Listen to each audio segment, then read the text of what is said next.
Burger, who is the president of UTT Alumni, and Lou Grimal, who is from UTT Alumni. And we'll have two distinguished panelists, an international climate, and will tell us more about his action in his organization. I will present also Philippe Drobinski and Pierre-Alain Zapha, that we will call PAZ, in more details before their intervention. The aim of this webinar is both to introduce to you the challenges of climate change, and also to show you that we can take action vis-à-vis the challenges of climate change. That's why we have an expert, and we have also a witness, someone who can testify that we can do something about it. The webinar will be recorded. There's also a live stream on YouTube. And all this will be put on our websites, both at Alumni for the Planet and at UTT and EUT+. Without further ado, I pass the floor and the mic to Nicolas Burger, who is the president of the Technical University of Troyes Alumni Association. Over to you, Nicolas. Thank you, Frédéric. So, good evening, everyone. So, yeah, I'm Nicolas Burger, president of the UTT Alumni Association. So, basically, that's an association from the alumni of the University of Technology of Troyes. For those of you who are not familiar with Troyes, it's a small city in France, in the South Champagne area, near Paris, 2 hours east of Paris. So, yes, that's where we make champagne, but we don't make it as a university yet, maybe one day. The university forms and trains engineers in mechanics, logistics, computer science, a lot of fields actually. And it's a quite young university, so the association is quite young too. It has been created, the university has been created in 1995 and the association 2 years later in 1997. And despite our young age, we try to act for the climate almost everywhere we can. And a few years ago, we started to ask ourselves, what can we do as engineers? What is the role of an engineer for the society? If you look back in time, you can notice that engineers first started working with the military industry for the state, for defense, for weaponry and stuff like that. And a shift happened in the 19th century and 20th century where we worked as engineers for private company looking for profit, mainly industries. And we started thinking a few years ago at UTT Alumni, if a shift happened back then, maybe a new shift should start now. Instead of working as we do now as engineers, we should work for the society in a whole. So it doesn't mean we will stop working for companies, but more like we should work with companies, with the states, for the society, for sustainability. So that's the kind of things we were thinking in UTT Alumni. So it was natural for us to come closer to Alumni for the Planet, because they have the same way of thinking, actually. And we are really proud to share this event with them and with 2 exceptional guests, Philippe Drobinski and Pierre-Alain Zapha, which is one of our alumni. And despite our young age, we are really dynamic also on European level, because UTT is part of a new dynamic in Europe, the European University of Technology. But for that, I will let Lou speak about it, because Lou is responsible of the relationship with our partners in Europe in UTT Alumni. So Lou, I'll give you the mic. Thank you, Nicolas, for the introduction. So I'm going to quickly present the European University of Technology, also called EUT+, because it is the frame in which we are organizing this event. So just for you to know, there are 44 European university alliances in Europe. And the European University of Technology, also known as EUT+, is one of them. Each alliance, each European University alliance has some specificities and some different partners, of course. And so I'm going to quickly present the specificities and the members of the EUT+. So the EUT+ is composed of 8 members who are listed on the slide. So we have TU Dublin in Ireland, the Polytechnical University of Cartagena in Spain, the University of Technology of Troyes in France, Hochschule Darmstadt, the University of Applied Science in Darmstadt in Germany. We have also the Riga Technical University in Latvia, Cluj-Napoca Technical University in Romania, Sofia Technical University in Bulgaria, and last but not least, Cyprus University of Technology in Limassol, Cyprus. So those 8 partners sorry, could you switch the slide, please? Yeah, great, thank you. So those 8 partners will, in the following decades, merge into one university composed of 8 campuses, but it will be in like 20 years, maybe. The university that we are creating is defending some values and ideals. So you can see on the slide 3 bubbles, which are the main things we are fighting for. So we are not training only engineers or technicians, we are also training citizens, the citizens of tomorrow. We are stating also that technology should be not only seen with technical aspects, but also social aspects. And finally, we are all European, encored into local territories, and we are switching in between those 2 levels. So in a few decades, our students will be freely able to move from one campus to another. And this event has been organized in the frame of the EUT+, so in English, to enable people from all the partners to participate, because French or German or Latvian can be very hard to understand for most of us. And by this event, we want to launch a common reflection on event that alumni of every partner could organize. So if you want to learn more, you can contact UTT Alumni, or you can also go on the website uniftech.eu. So thank you so much, and I will let the floor to Frédéric. So now we move to a quick presentation of Alumni for the Planet. Next slide, please. So Alumni for the Planet is a network of graduates who are taking action to protect the climate and the environment. And we help our members to connect with each other, we provide them with information, and we support them in their need to act effectively. So our goal is to mobilize the greatest number of alumni, which are higher education graduates around climate and environmental issues. Why alumni? Because they hold positions of responsibility and can have a major impact and can have swiftly, a major impact, especially in their workplace. And how do we do that? We provide practical support to help them take action. And especially, we collaborate with alumni associations, which have hundreds and thousands of members. And that's how we can leverage and have much more impact for the climate and the environment. So here you have 3 testimonies of alumni who have who have followed workshops organized by Alumni for the Planet. And you can see the first one who says, by following the Alumni for the Planet's help sustain action in the long-term cycle, I succeeded in creating a collective of change actors, a network of actors in my organization. And when we are united, we are more powerful to help move the business model of the organization together with the management of the organization. The second one said that he convinced his management to launch a scope 1, 2, and 3 carbon assessment in his department. Then this was extended to the national company, and this is going to be extended to the entire world. This is an international company.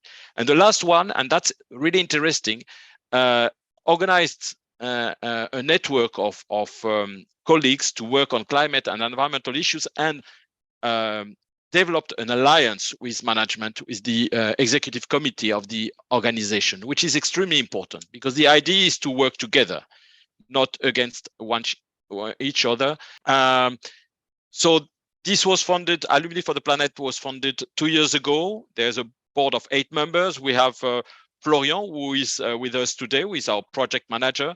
And we have a permanent team of around 30 volunteers coming from very different horizons. We are not climate experts. We are committed to take action for the climate and the environment. We have today and we are coming from engineering schools, from universities, from management schools, from very different origins. We have 4,000 alumni engaged, a little bit more than 4,000 in the network. This is a network you can join by clicking on joining the network in our website. And this is a way to connect with other alumni from the same association, from the same university or same educational background, from the same company, from the same organization, or from the same town. We are apolitical and non-activist. We are focused on action. Today, over 130 alumni associations from higher education have joined Alumni for the Planet, including abroad. And the event we have today with EUT Plus and UTT alumni associations is really what we want to do. This is a global challenge, and we want to act globally. We are supported by the main alumni conferences and associations in France. We are supported by official institutions in France, but we're also supported by private foundations and the private sector. Our godmother is Valérie Masson-Delmotte, who is one of the main scientists within the IPCC, the Intergovernmental Panel of Experts on Climate Change. We have also the CEO of a major insurance group in France, Pascal Demurger, and we have Yann Arthus-Bertrand, who is a photographer and president of the Good Planet Foundation. We also have a scientific committee comprised of 10 high-level experts from different fields. And today we have Philippe Drobinski, who is an international climatologist, and is member of our scientific committee. But we have also experts in social sciences, in economy, in finance, and in philosophy.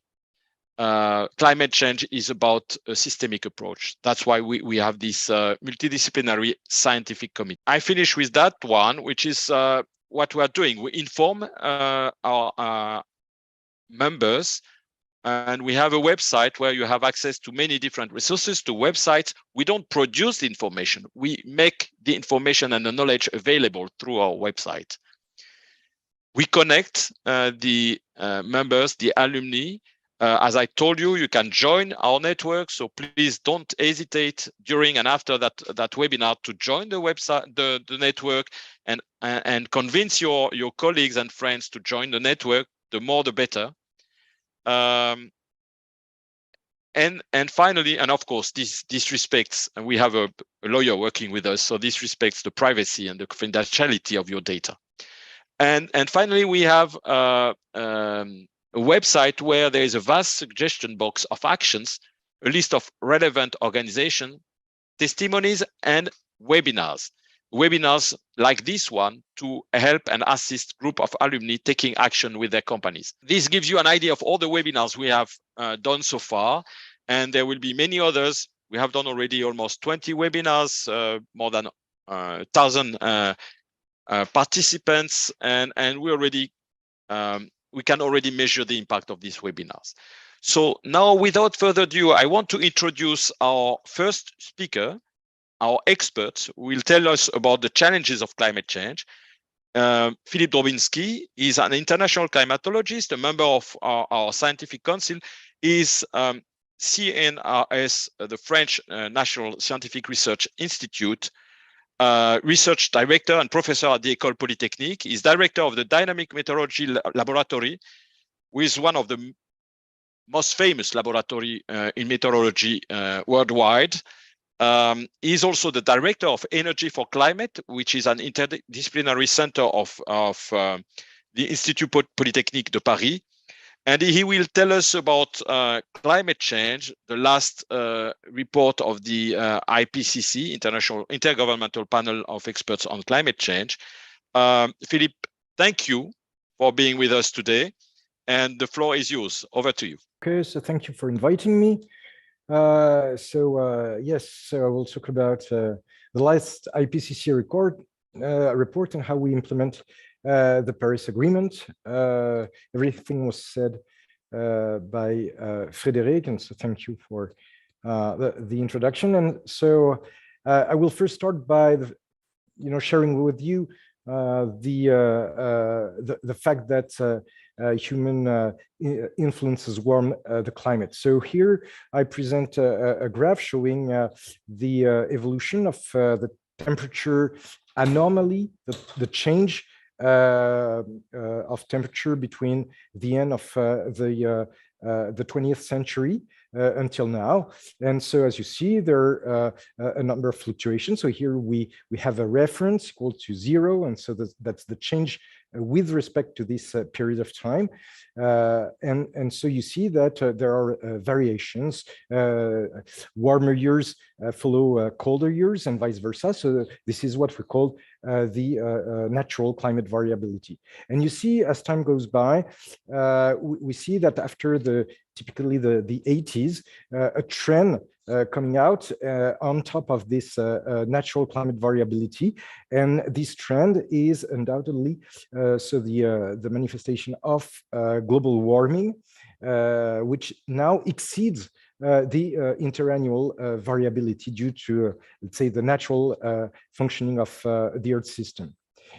We're now at the end of 2020 here, in the last decade, the temperature has increased by about 1.1 degrees C with respect to this pre-industrial era. And if we look now further on, for example, 2020 and 2020, we had reached about 1.25 degrees Celsius. And there is no doubt about who is responsible for that.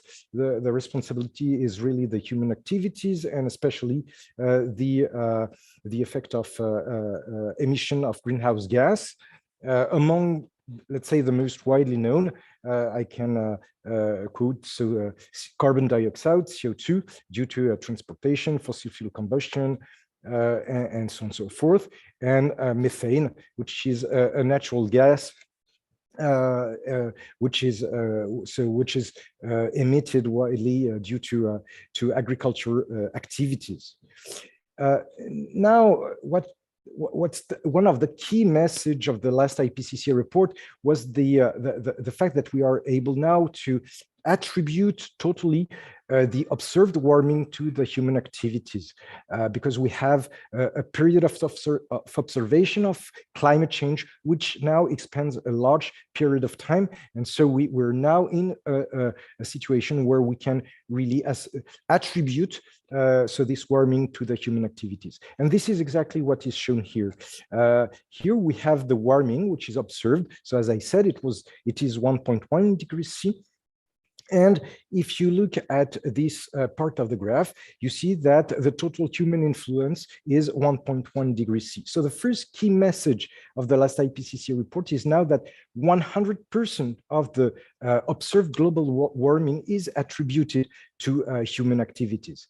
So now, what do we call human activities? First, it's the effect of releasing greenhouse gas in the atmosphere. So as I said, CO2, CH4, so methane, carbon dioxide.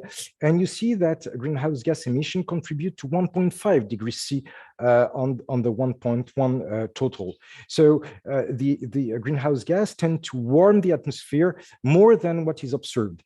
It is due in part. So what now are the greenhouse gas? So the greenhouse gas are, as I said, carbon dioxide here, which amount for about 0.7 degrees C warming, and which has a lifetime in the atmosphere of about 100 years, and by convention, a potential warming which is equal to 1. But methane, which is a short-lived greenhouse gas, which has typically a lifetime in the atmosphere about 10 to 20 years, and which has a potential warming 30 times larger than carbon dioxide. So if you emit one molecule of methane, it will warm the atmosphere 30 times more than a molecule of carbon dioxide over 100 years. Now, as I said, so greenhouse gas tend to warm the atmosphere to about 1.5 degrees C. So it means that also human activities tend to cool down the atmosphere. And so, which is the case with the emission of pollution particles. So kind of dust that re-emit, that reflect the incoming solar radiation towards space. Okay, so we see that the effect of pollution particles is a cooling of about 0.4 degrees C. So the total amount is 1.1 degrees C.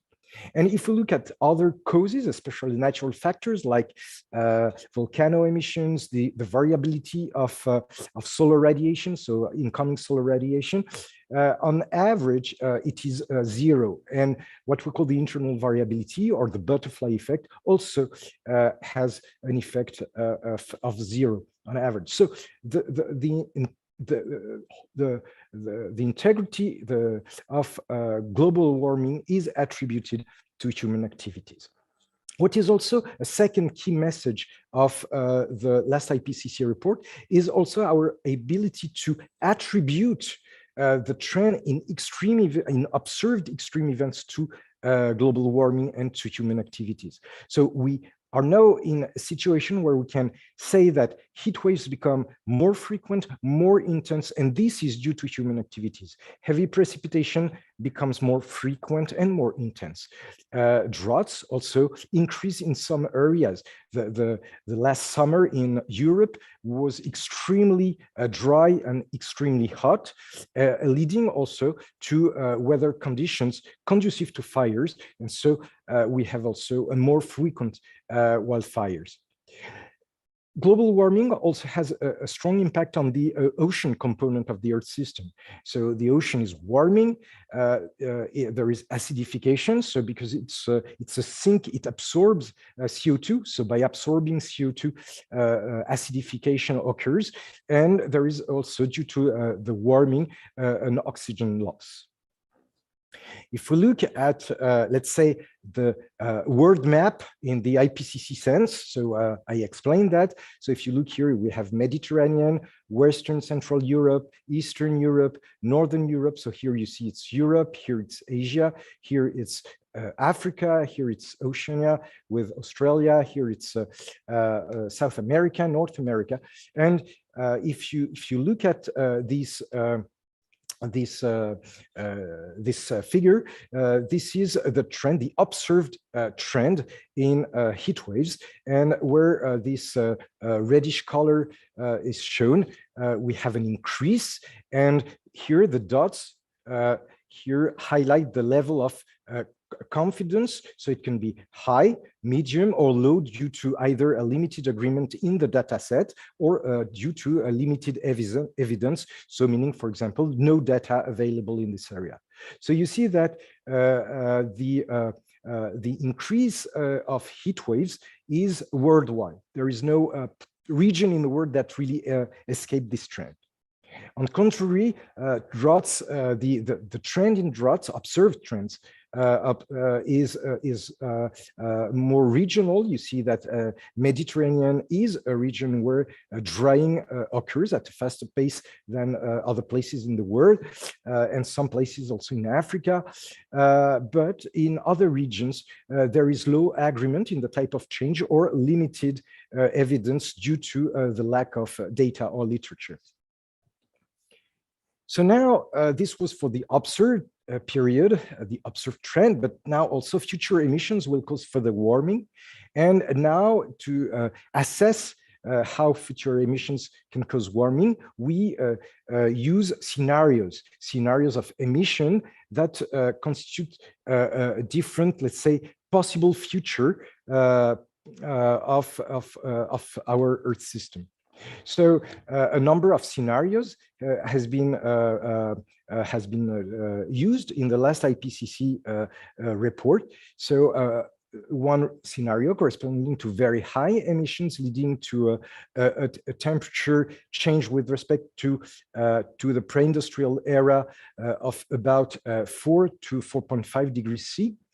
We have high, intermediate, low, and very low scenarios. Now, you may have heard about the 1.5 degrees C threshold, which is often discussed, especially at the last COP26 in Glasgow.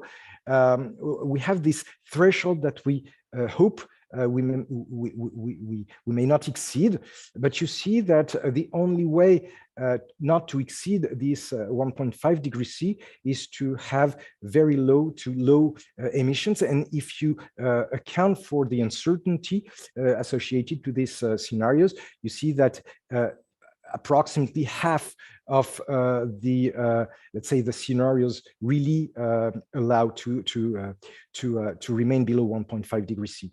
And you see also that the 1.5 degrees C almost, once again, almost whatever the scenario, maybe except the very low and low one, the year of crossing this threshold should be in around 10 years, which is approximately already 5 to 10 years before that was with respect to what was projected in the on the 5th IPCC report.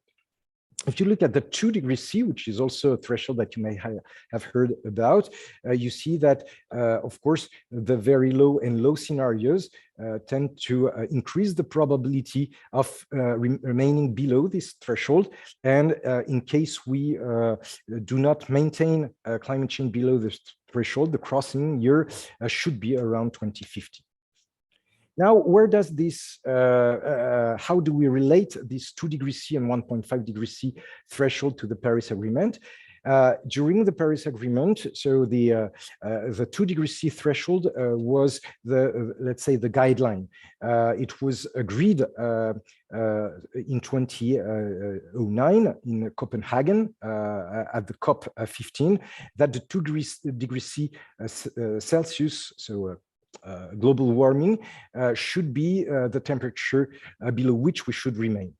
But during in 2015, so during COP21 in Paris, the let's say the most vulnerable countries, for example, islands, said that at 2 degrees Celsius, they would be drowned already. So they pushed for investigating what a 1.5 degrees Celsius threshold would mean in terms of impacts. So the Article 2 of the Paris Agreement, which sets the ultimate objective of the accord, is to keep temperatures well below 2 degrees C and to pursue efforts for 1.5 degrees C. So once again, how these thresholds were set, I will just focus on the 2 degrees C, but it's very commonly a risk assessment. Okay, so if in our scenarios, a 2 degrees C warming would lead to 500 million additional people exposed to water stress, and even in Europe this summer we experienced, let's say, water shortage, drinking water shortage in some regions. It also means approximately 3 times more people exposed to flood risk, and a dramatic drop in fish stocks, which also lead to a stress, to strong risk for let's say food in the worldwide. So now, how do we, of course, comply the ultimate objective in terms of greenhouse gas emission? So this is the Article 4 of the Paris Agreement, which sets the long-term goal, which means a global peaking as soon as possible and rapid reductions thereafter, and a net zero between 2050 and 2100.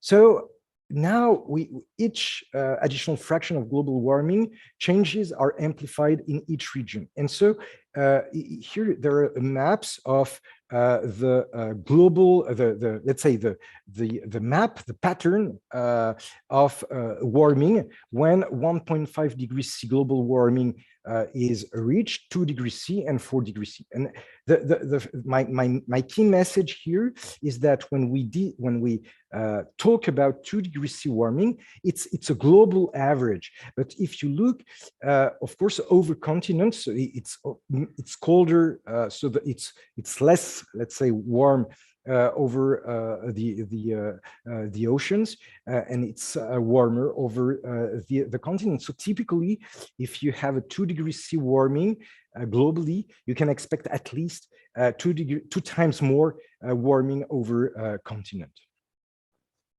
So many changes in the climate system are amplified, so related to a global increase in global warming, and especially, and this is really one of the major, let's say, progress in the last IPCC report, is the attribution of the increase, or let's say, the change in frequency and intensity of extreme events, and here it's extreme heats. This figure shows so if we consider a heat wave which occurs 1 per 50 years, in the pre-industrial period, now the same, let's say, the same heat wave would occur 5 times more frequently, but also would be hotter by 1.2 degrees C.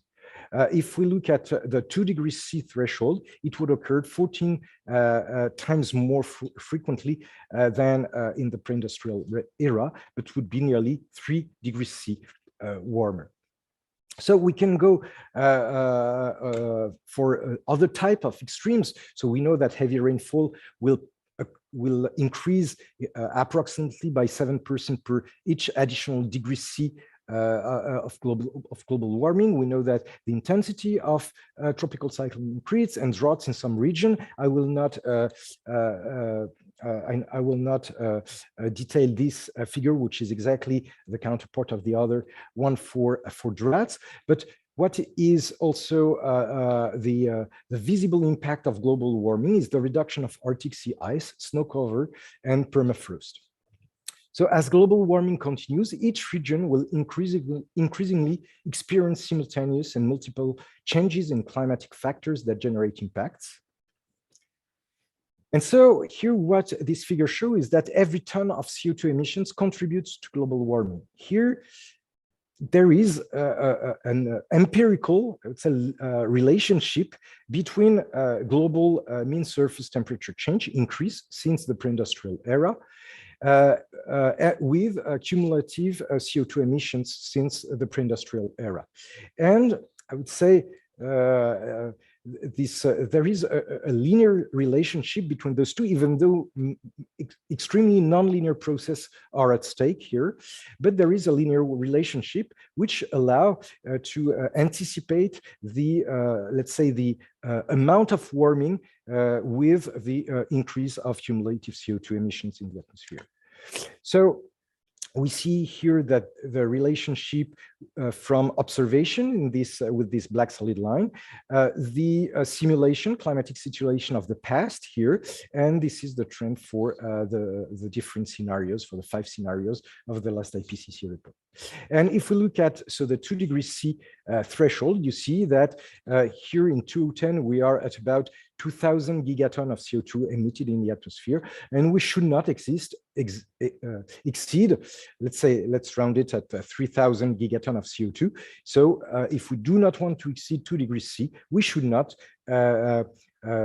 accumulate more than 3,000 gigatons, sorry, of CO2 since the pre-industrial era. So if we look at the pace at which we emit CO2 in the atmosphere, which is about 40 gigaton of CO2 per year, this gap, let's say this remaining budget is used in about 30 years at current emissions. So the emission scenarios leading to maintaining global warming below 2 degrees C this century are characterized by a reduction in greenhouse gas of 40 to 70% in 2050 compared to 2010, and emissions levels close to or less than 0 in 2100. So we're facing, of course, a huge challenge. And the challenge is enormous. And there is, let's say, a real scale experiment we had during the first year of COVID.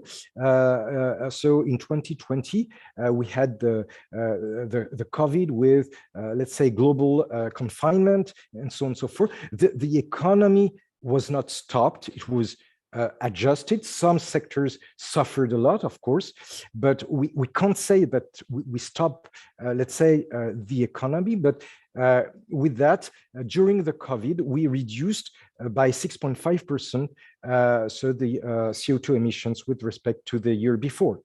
And the United Nations Program on Environment estimates a reduction in carbon emissions of 7.6% per year between 2020 and 2030. So to meet the 1.5 degrees C target. So you see that even replicating every year the 2020 year, so the COVID year, is not enough to keep global warming below 1.5 degrees C target. So of course there are many, we know which sector emits what. The energy production, so the sector of energy production amounts for about 35% of greenhouse gas emission globally. It can be very different, of course, at country scale. Transport about 15%, agriculture about 10%, and so on and so forth. Industry about 20%. So now, what are the key messages of the last IPCC report as a conclusion? So global climate warming is observable and attributable to greenhouse gas emission. And so that was something which has never been, let's say, concluding in such way. In some regions, change of climate extremes is observable. Uncertainty of projected warming is reduced by 50% in the last IPCC report. There is an increase in intensity and frequency of climate extremes, and it can be attributed to anthropogenic climate change. The cumulative CO2 emissions must be limited in order to achieve at least net zero CO2 emissions, as well as strong reductions in emissions of other greenhouse gas, and which is here detailed. So strong, rapid, and lasting reductions in methane's emission would also limit the warming effect. Why do we put some strong emphasis on methane? It is because it is the only short-lived greenhouse gas. So if we reduce significantly methane emissions, because also it's a greenhouse gas that has a 30 times larger potential warming than CO2.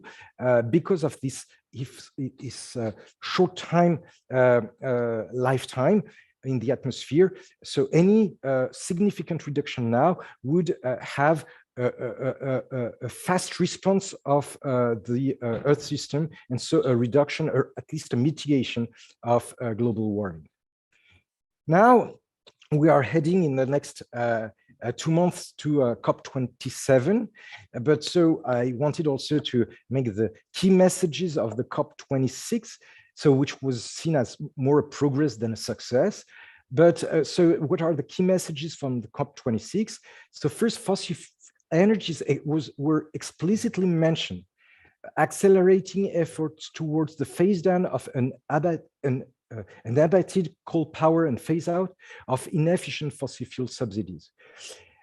There was also a joint statement by the US and China, which committed to enhance climate action in an imperative of cooperation. And unfortunately, the geopolitical situation has deteriorated the last months, not only in Russia and Ukraine, but also the relations between USA and China has degraded. And so there was, China decided to not to cooperate with the USA in following this commitment. Emergence of the concept of loss and damage. So there is dialogue until 2024 to discuss modalities for financing. So the idea is here to, let's say, to pay for the damage due to climate change, climate extremes, but of course there is this is not an easy task, because the attribution of one event to climate change is always subject to controversies.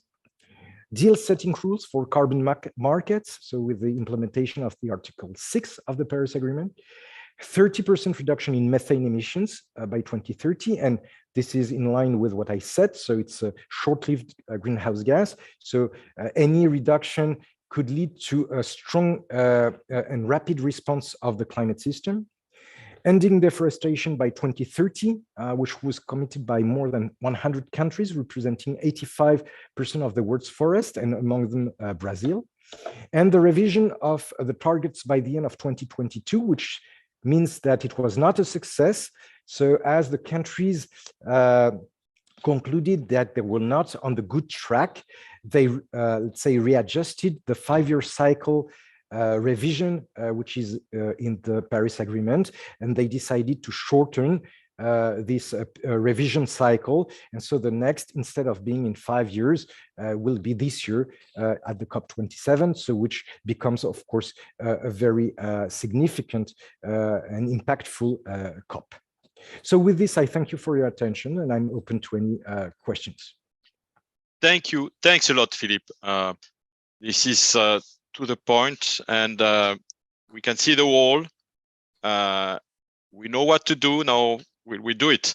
There are a few questions. I won't take all the questions, but I will take 2 of them. The first one is, you showed a map of increase of droughts around the world. There was only one region where a decrease of drought occurrence appeared, which was North Australia, I guess.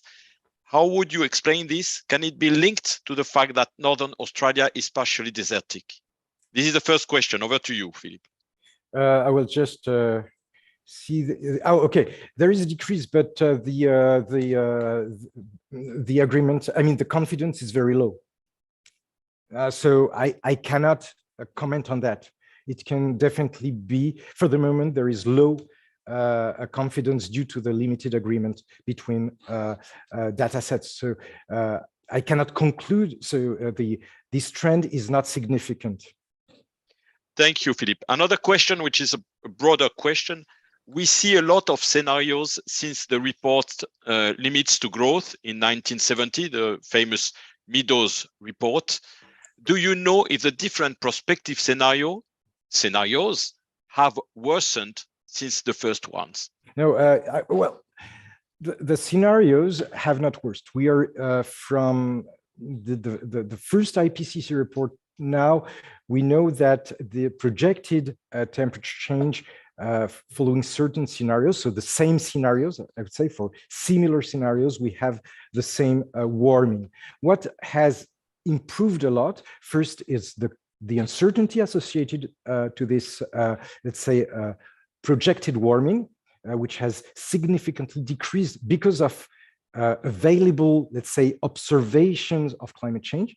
So it's the uncertainty. And the second is all the other variables, meteorological variables. So precipitation, because temperature is not the only variable key variable for investigating climate change, but all other variables, and especially climate extremes, the simulation, of climate extremes have significantly improved, and now we have a much more robust assessment report. Thank you, Philippe. Now we are going to move to the second part of our session. Now we move to the second part. We saw the problem. What can we do? And we want to bring hope, and we want to move to action. So I pass the floor to Lou, who is going to handle the process with Paz. Over to you, Lou. Thank you. So yes, I would like to introduce Pierre-Alain Zapha. So we call him Paz also. So yeah, we can use both, I guess. So Pierre-Alain is an alumni from the University of Technology of Troyes. He has an engineering degree in mechanics and more specifically in computer-based systems related to mechanical engineering. Tell me, Paz, if I make some mistakes. Thanks to your degree, you had several experiences in IT services in different companies like Siemens, and you also worked in a research project as an IT expert. So you did both industry and research. So you're currently working at the Léonard de Vinci University in Brussels as an IT expert. I guess you will talk a bit about your job. You told me you are also currently building your house by yourself, and that's very interesting. And I hope your mechanical engineering background helps you on that task. So today you are going to deliver testimony from your experience in your company at this Léonard de Vinci University. Thank you so much for that, for being here. So you conducted a campaign awareness for the executive committee of the university in which you are working. And what was special is that you didn't have any mission related to sustainability in your job position. So you are going to tell us more about your motivation, I guess, and what you did exactly, and what are the implications of the awareness campaign. So Paz, the floor is yours. You have 15-20 minutes to tell us about all that. Okay, thank you. I hope everyone can hear me well. Okay, good. So thank you, Lou. Yes, for the next minutes, I'm going to try to explain you how to concretely set up actions about climate change or actions that sensibilize people in your work environment, even if you're not supposed to do so. At least I will try to explain how I did it and what were the main steps and the difficulties I had to fight during this process. First of all, I'm going to present myself very quickly. Like Lou said, I work in the Haute École Léonard de Vinci. So it's like a university, but with a focus on hands-on training. So the students are more immersed in a work environment with a lot of internship and activities closer to the actual job they are studying for. This university is quite big. We have 8,000 students and about 1,000 teachers and administration employee like me. It's a new one. It's quite young. Actually, it's a union of 4 smaller universities to a bigger one with 3 campuses across Wallonia.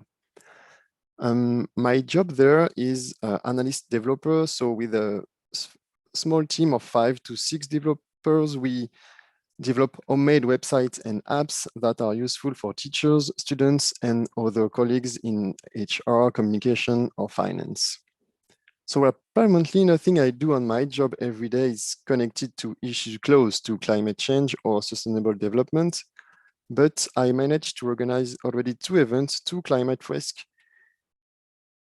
in my job. For those who are not aware of what is a climate risk, it's like a serious game, we can say. And the main purpose of the risk is to understand the connection between the causes and the consequences of climate change. So it takes 3 hours. It's divided in 2 parts. In the first 1 hour and a half, you create the risk with cards. And on the second part, there is a debate between the participants. So at the beginning of this game, you have 42 cards, and each card is connected to at least one other with a consequences, with causes consequences bound, sorry. And at the end, you have a picture that explains how climate change works, and that's why it's called a risk. Just to give you some example, you have one card with human activities, you have another card with the rise of the CO2 emission, you have a card with melting of the ice flow, etc. And very quickly, you understand that everything is connected together. And as Philippe explained us, the first card is the only one you can adjust to reduce the rise of the CO2 emission, as everything is just physics and science between the other cards. So that's what a risk is very quickly. One of the first questions one can ask is, why would I want to implement this climate risk in my work environment?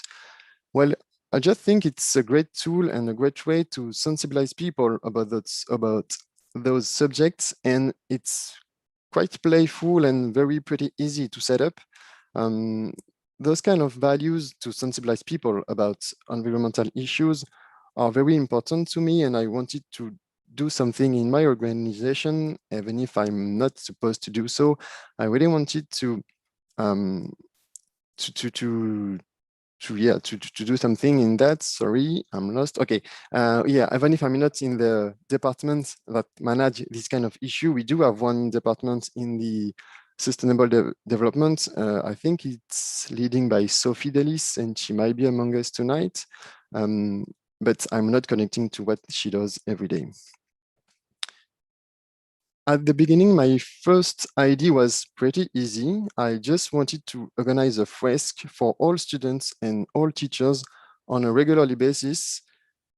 And the purpose of that was to develop their awareness about those issues so they can adapt and choose a way of life, knowing the facts and the truth about environmental issues and their consequences. Or maybe it's a bit naive or ambitious, but I really wanted to try to do something, because if you don't try, nothing will change, that's for sure. But if you do try something, who knows, maybe something will happen and you can change a bit. So to achieve my goal, I was a pretty easy plan. I thought that I needed a sponsor. I needed people closer to the executive board to promote my idea.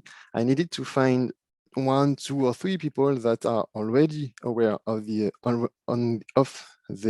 environmental situation, and that believe through education and teaching you can sensibilize people. So I needed people that wish to speak more about climate change as citizen of the world. I don't need people that are manager or something. I just wanted to talk about this with other people that think it's important. The first person I contact was Sophie. So she's leading the sustainable development, yes, in my organization. And I think I met her for an event that promotes bike to come at work. And when I first spoke to her, I really hoped that she already knew the fresque, or at least she had some idea of what it was. And it was kind of easy because she already wanted to do a fresque. She knew exactly what it was. And it was very easy to just explain her, okay, I may be able to hold an event because I did a 3-hour training to do so. And she was glad, she was very happy about this. So we move on, and we had to go through the hierarchy to spoke with the managers in charge, obviously. So we aimed for Emeline. Emeline is the boss of my boss, or N+2 in French, if you can say that. If you in French, we used to say that in French. We both knew, Sophie and I, we both knew that she shares the same values than us about this subject. So it was kind of easy to set up a 10-minute reunion to explain the goal of the fresque, to show her some cards, and to explain that maybe it's a good way to sensibilize people and students in our university. And just like that, she decided to do one fresque for the executive board.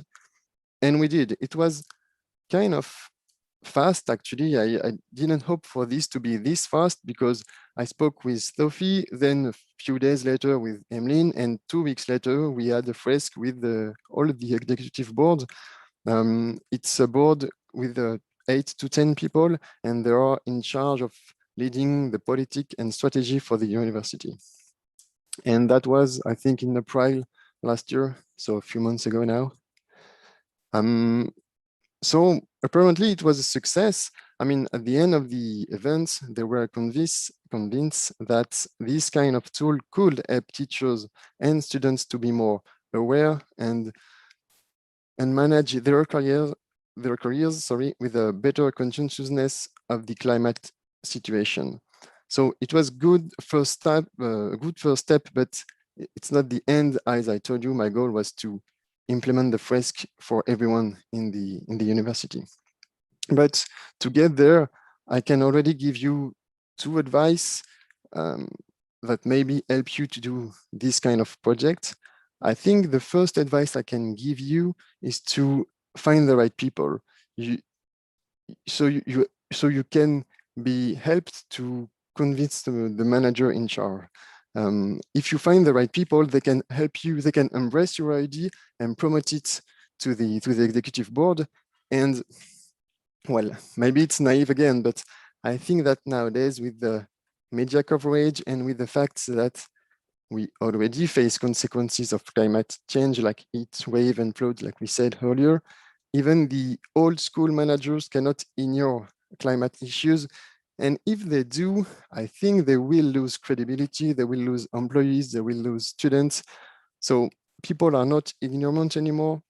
And those are not very, but more common.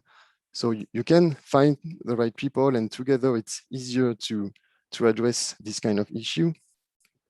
And the second advice I can give you is to take your time.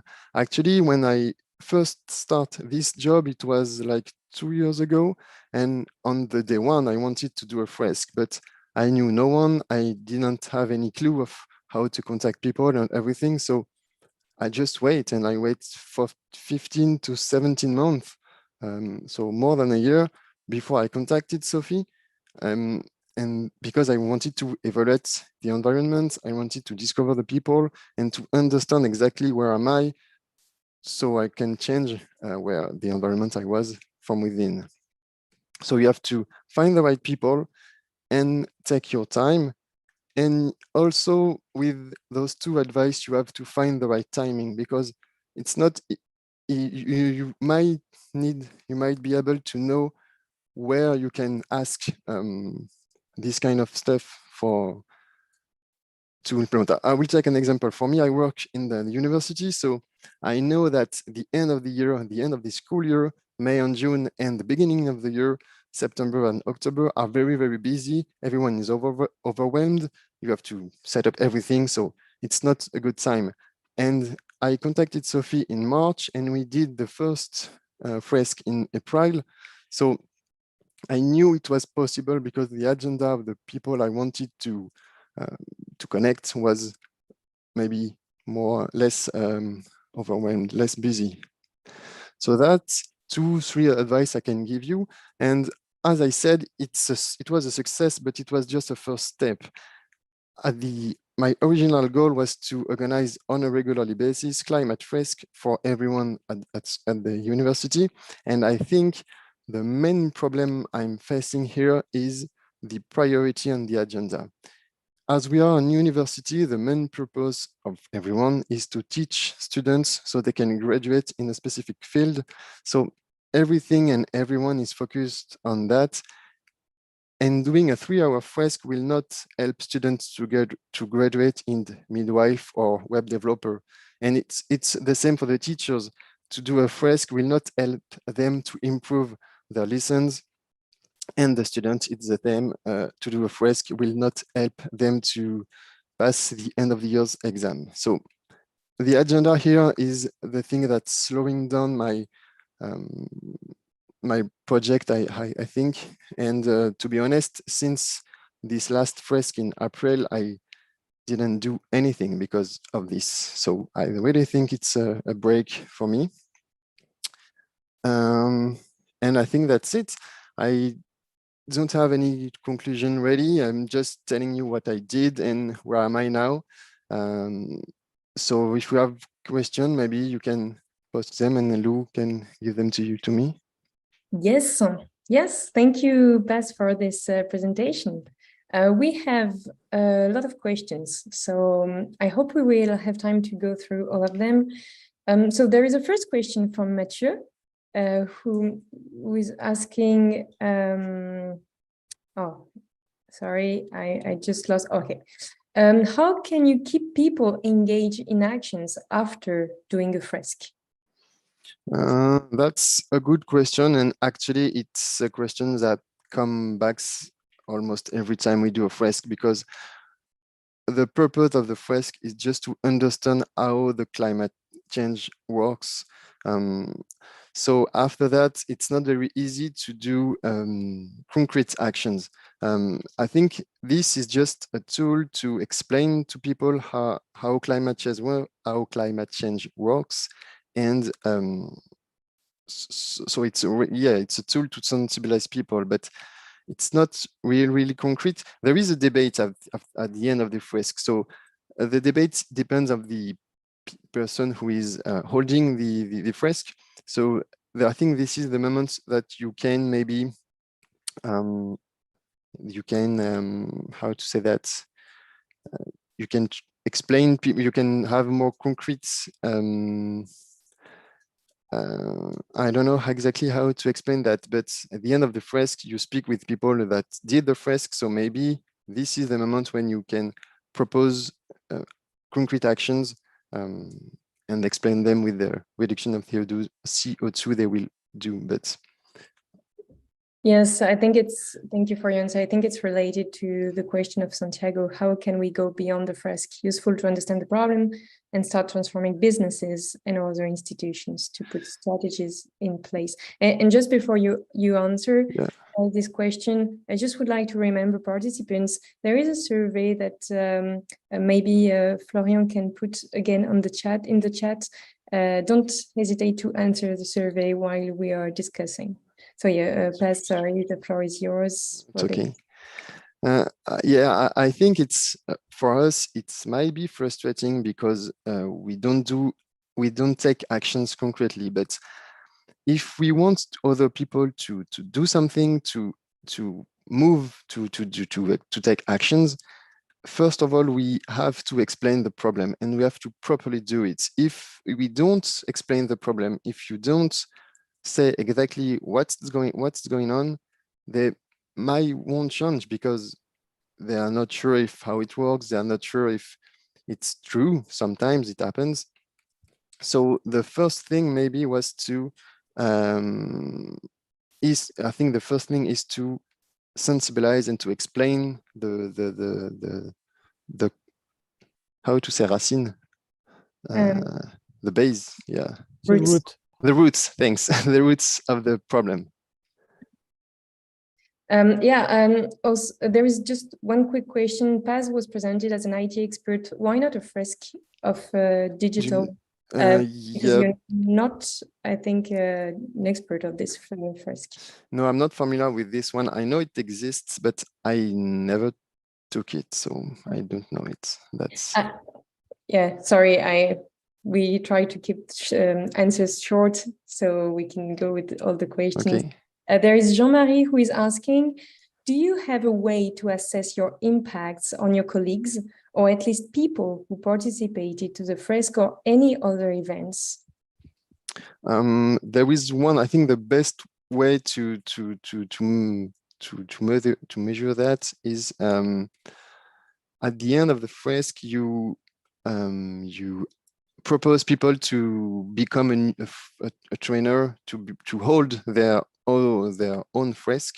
So if at least one of the people in the group is willing to do so and ask you more details about how can you get this training, I think that's a good start. And I know it's frustrating because it's not a lot, but the idea is spreading and the people are more sensibilized, and you explain with the IPCC data how climate change works. And I think it's a very good start. People are not stupid, they can understand, so we have to explain them, and this is a great way to do it. So if you convince at least one or two people every time you do a frisk that they can do the same as you and spread this truth, I think it's a good way to do it. So you don't have any specific tool No. that you're using, like a database or okay, and the tool you're talking about, it's related to the frisk, climate frisk. And so, for example, if people are making another kind of workshop, you don't have a common tool to No, okay. We are just counting how many participants we had, and I think it's close to 1 million now, but that's the only thing we are keeping track. Okay. I think there is also one personal question that Jean-Marie has for you. How do you remain motivated when this kind of events remind you that people are aware of climate change, but are often flying, buying a lot of clothes, eating a lot of meat, and having, in general, unsustainable behaviors? That's a very good question. I don't know. I don't know. I really don't know. I just think it's important, and I feel like I think I like to do it, and I feel like it's yeah, it's something I want to do. So I just keep doing it, and it's been 3 years now that I'm doing climate risk, like 2 or 3 times a year, maybe more, and I just think it's a very good tool, and there are some other tools like 2 tons or my CO2. This is the same kind of game tool that you can use to spread this idea, to explain how climate change works, how you can yourself change in your way of life. But I don't really explain how I keep my motivation up. I just think it's very. I really think you have to teach people to explain to people what is at stake here, and maybe they will by themselves, but I know it's naive, but they will by themselves do something, at least 1 thing or 2 things. But I don't know. I don't know how can I explain that more. Okay.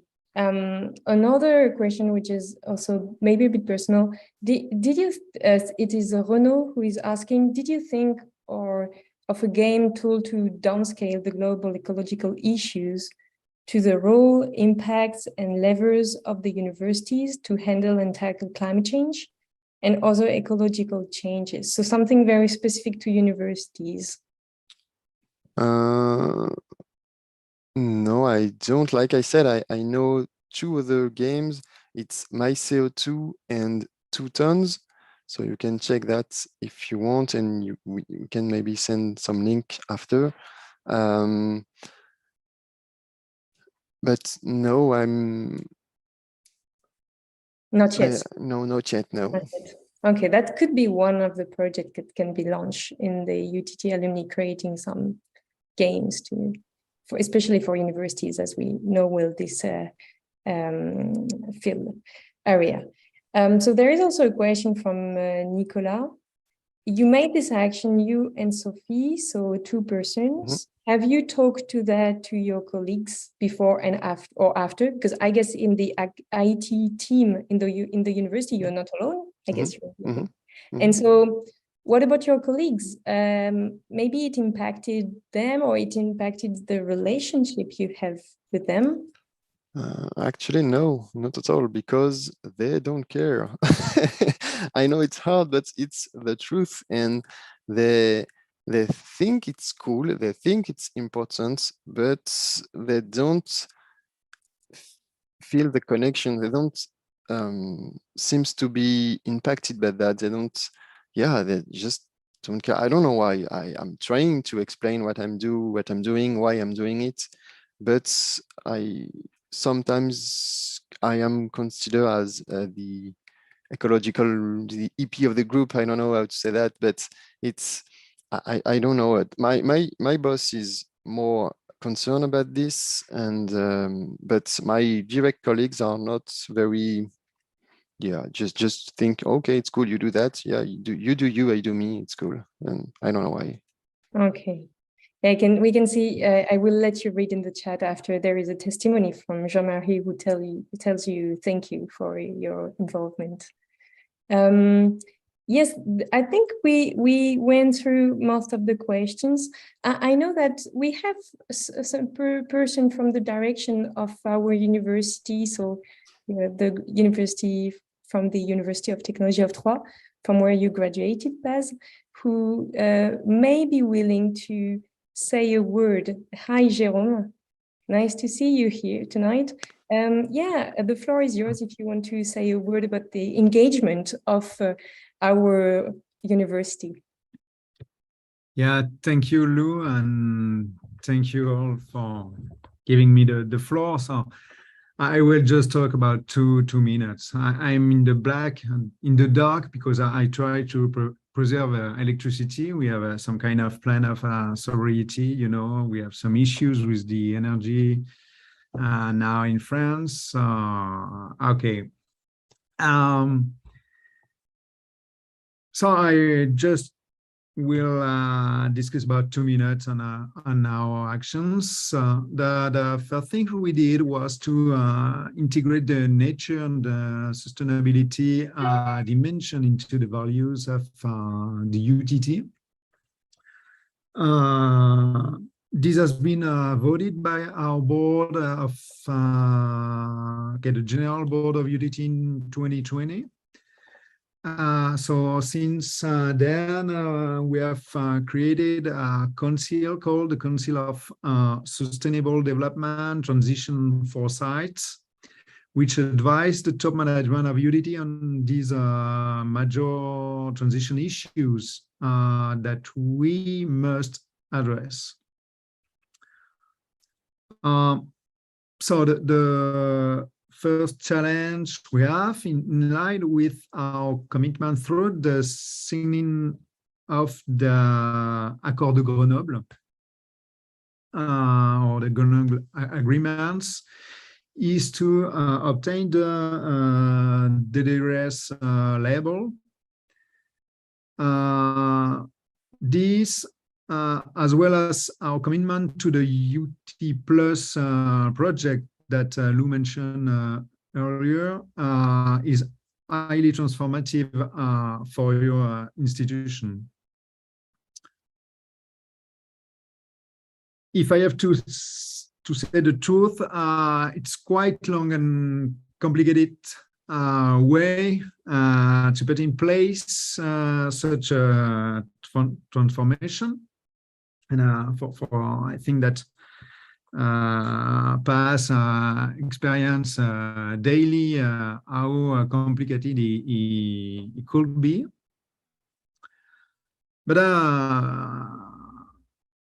if I have to find something positive on the actual crisis we are living and energy, this crisis allows us to significantly accelerate our transition. So first, we are acting on energy savings by reducing our consumption and also by improving our buildings with insulation works. We replace the traditional lighting by LED things. Then with the help of alumni, and I thank Nicolas, because I hope that we will be able to do that. We will intend to raise awareness among the UTT top management through a Fresque du Climat, organized especially for these people. Okay, I'm part of them, but I'm already a fresqueur.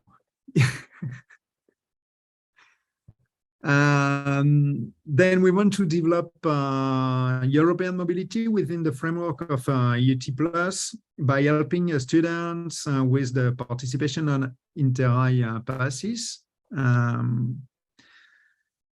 Finally, we try to preserve the biodiversity on the campus. We have defined late mowing areas, planted trees, and we are trying to make all the users of the UTT aware of the importance of preserving the biodiversity.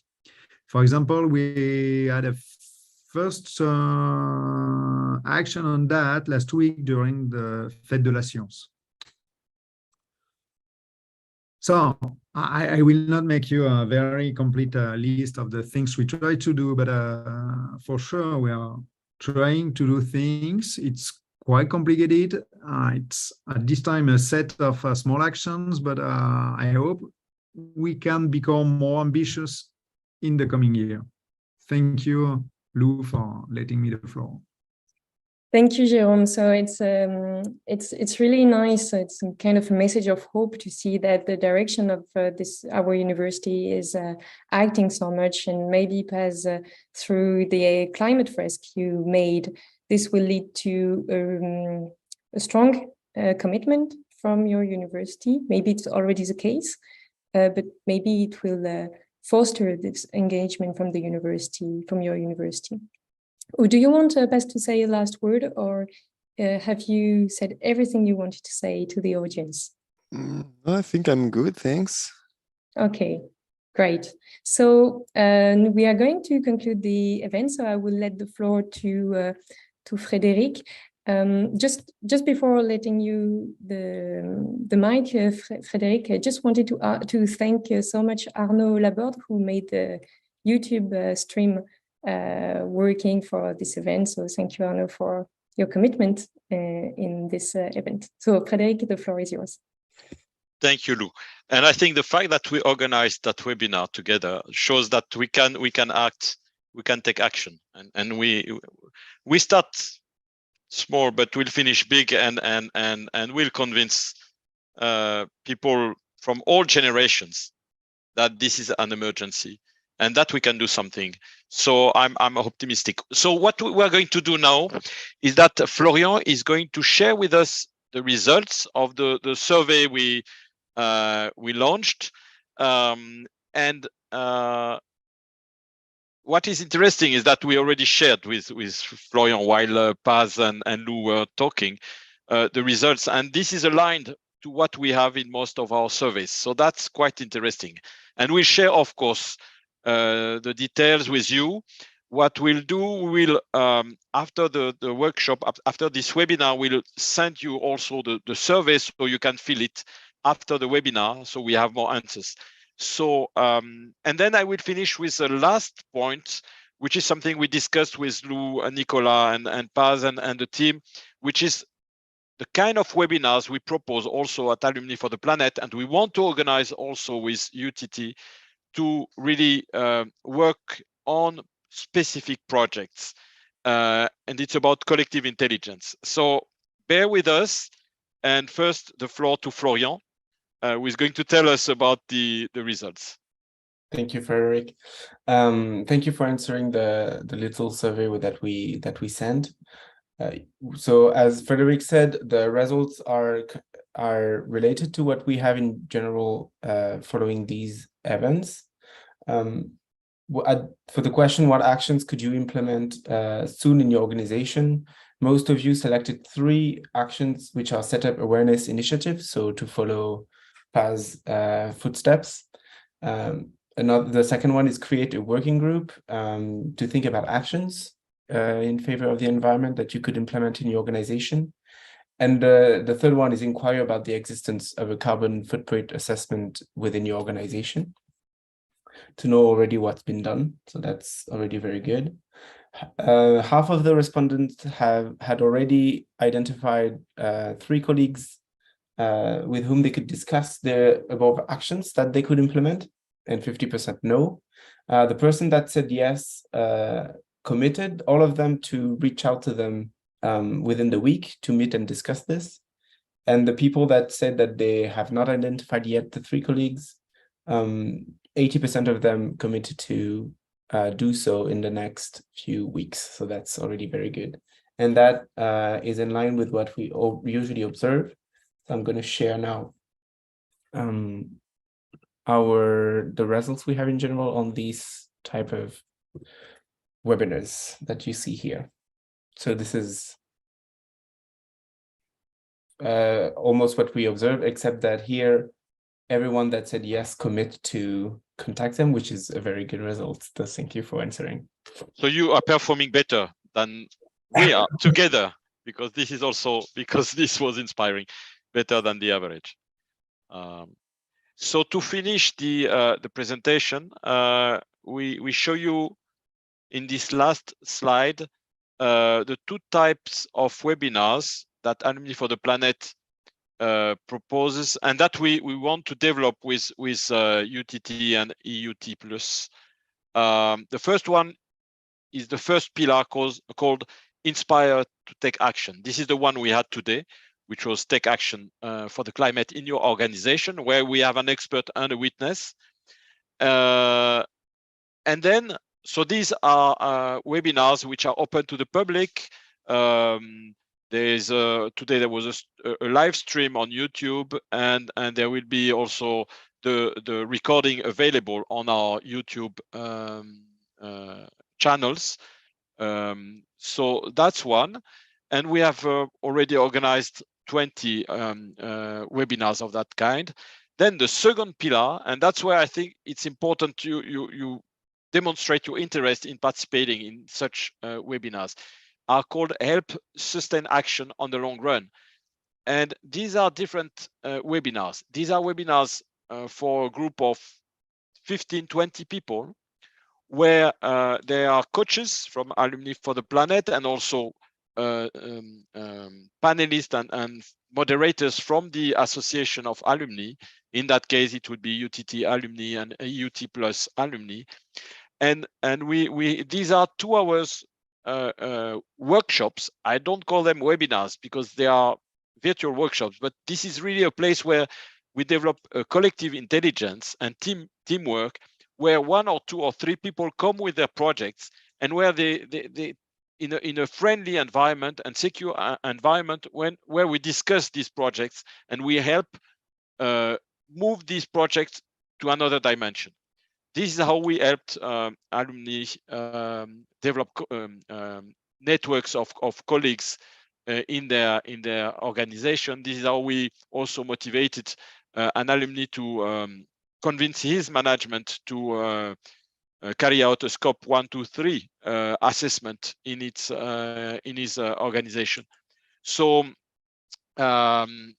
we discussed it with Nicolas, Lou, and the team, and we said that this would be interesting beginning of 2023 to organize such a webinar, such a workshop, and we'll put this together and we'll contact you again.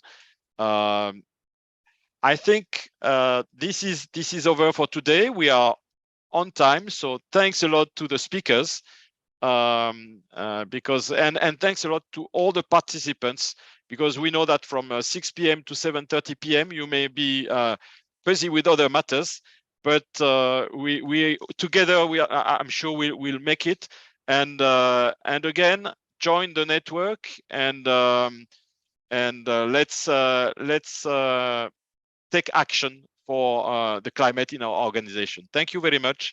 Bye-bye. Bye-bye, everyone.